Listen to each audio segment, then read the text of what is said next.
Siamo all'epilogo di una crisi che secondo la maggioranza non c'è mai stata, ma già con l'assestamento di luglio vedremo gli equilibri se sono cambiati e come sono cambiati. Siamo stati tacciati di essercela quasi inventata noi questa crisi. Siamo stati tacciati di essere ossessionati dal terzo mandato. Quasi quasi gli irresponsabili di questo teatrino siamo stati noi. Eppure la mozione in quanto tale utile solo a superare la crisi di maggioranza, altrimenti si può definire l'ennesima perdita di tempo avuta in questo Consiglio regionale per colpa delle beghe tra le forze politiche di maggioranza che la compongono. Sancisce in maniera granitica che questa maggioranza è litigiosa al punto che ha bisogno che il suo presidente faccia da arbitro e sia garante degli equilibri, come se così già non fosse. Sancisce che la sanità e il suo assessore non c'entrano niente, benché la sanità sia al centro di continue frizioni, dove i servizi per le cittadine e i cittadini della nostra regione sono sempre più inefficienti e inefficaci. Eppure, nonostante questo, questa maggioranza proprio sulla sanità suggerisce di continuare e proseguire quanto fatto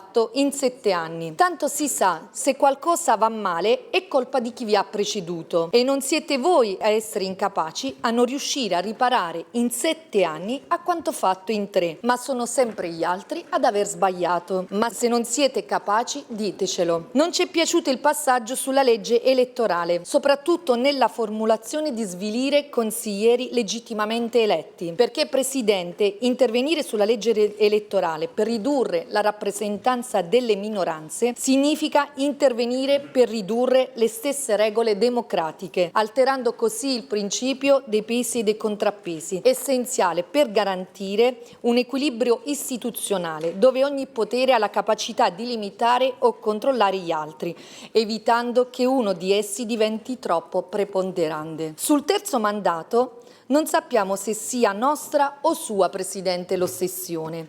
Ci pare sia stata messa una pietra sopra con la bocciatura dell'emendamento presentato al Senato, dove il muro eletto da Forza Italia non ha presentato cedimenti, a meno che non vi vogliate giocare l'ultima ossessionante fiammella, ovvero quella della specialità, tirata qua e là quando più vi comoda, perché su temi come il fine vita non siamo abbastanza speciali per intervenire. Ad ogni modo, per questo bisognerà attendere la sentenza della consulta che dovrà esprimersi per il Trentino Alto Adige. Ora ci auguriamo che piuttosto che pensare a fantomatiche crisi, si pensi alla sanità, che desta preoccupazioni, alle crisi industriali diffuse che rischiano di creare molti problemi e alle troppe famiglie che faticano ad arrivare alla fine del mese. Abbiate quantomeno il buon gusto, laddove ci fossero screzi, di cantarvele e suonarvela nelle retrovie, il luogo finora prescelto, ma evitate di fingere dimissioni e consegne di deleghe mai avvenute o presentare mozioni in cui aggiornate un programma per dire che proseguite come nulla fosse quello del 2023, perché a noi parlare di una maggioranza incentrata